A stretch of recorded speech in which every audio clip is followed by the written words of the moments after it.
प्रभु जी गुरु के प्रति समर्पित हो गए या सत्संग में सत्संग के बाद भी कोई ध्यान की आवश्यकता रहती है क्या गुरुदेव पर्सनली?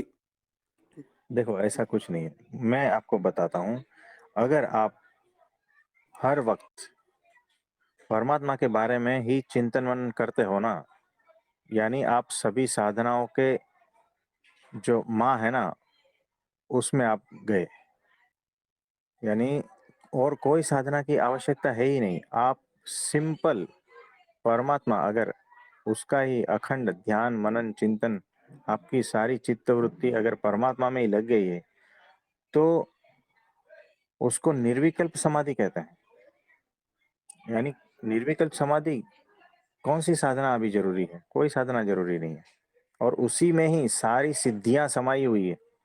अलग से कोई सिद्धि की भी साधना नहीं करनी है। उसी में ही सारे चक्र समाये हुए हैं।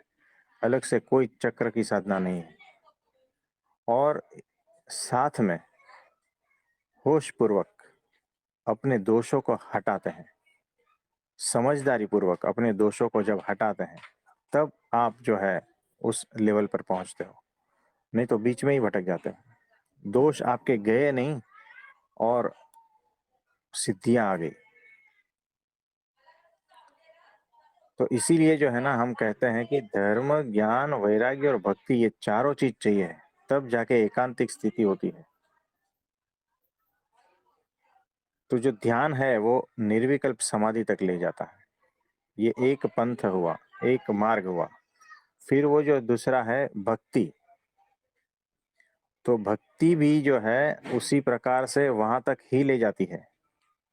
फिर हुआ, देखो भक्ति में फिर आपका अहंकार ये सब कुछ हट जाता है। और फिर जो धर्म है, यानी कि आप सत्य के राह पर चलते हो, है ना। रावण सत्य के राह पर नहीं था, शक्ति तो थी, राम के पास भी शक्ति थी। डिफरेंस देखो कहां पर है। एक सत्य के राह पर है, एक अधर्म के रास्ते, है ना। तो हमें शक्ति चाहिए, हमें भक्ति चाहिए, हमें होश चाहिए, सब कुछ चाहिए प्रॉपरली, और साथ में धर्म भी चाहिए। आप समझे? यानी तब जाके है ना एकांतिक स्थिति बनती है। नहीं तो फिर जो है भटक जाते हैं। फिर बहुत सारे ऐसे भटके हुए हैं एग्जांपल्स। चारों चीजें होने के बाद ही होता है, मतलब एक एक सिर्फ ध्यान से या एक भक्ति से या वैराग से या नहीं, इन्हीं से कोई फर्क सारा कंप्लीट होने के बाद ही हाँ, फल वही मिलेगा। वही पूर्णता है, बाकी सब आधा अधूरापन है। जब आधा अधूरापन जब तक रहेगा तब तक भटकना रहेगा। जब आप पूर्णत्व को प्राप्त करते हो, तब ही आत्यंतिक कल्याण होता है, तब ही मोक्ष माना जाएगा, है ना। तो चारों चीज चाहिए। देखो, राम जी जो थे वैराग्यवान थे। उन्होंने कहा आपको गद्दी नहीं, तो बात खत्म, निकल गए। तो इतना वैराग्य, राजा का पुत्र है, तो उनमें परफेक्ट वैराग्य था। उनमें ध्यान भक्ति सारा कुछ था। अपने गुरु का सेवन किया था, अपने गुरु की आज्ञा में थे वो। चाहे वो भगवान है, लेकिन फिर भी गुरु की आज्ञा में थे। तो उनमें शक्ति भी थी,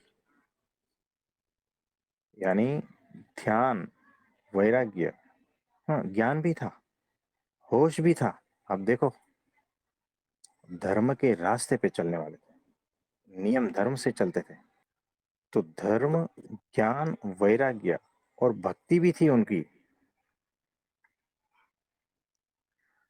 तो ये सारा कुछ है उसमें।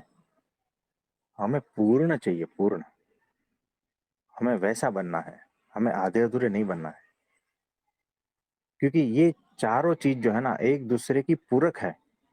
एक दूसरे में जो दोष है उसको काटती है। जो ज्ञान में दोष है ना, वो भक्ति से कट जाता है, और भक्ति में जो दोष है वो ज्ञान से कट जाता है।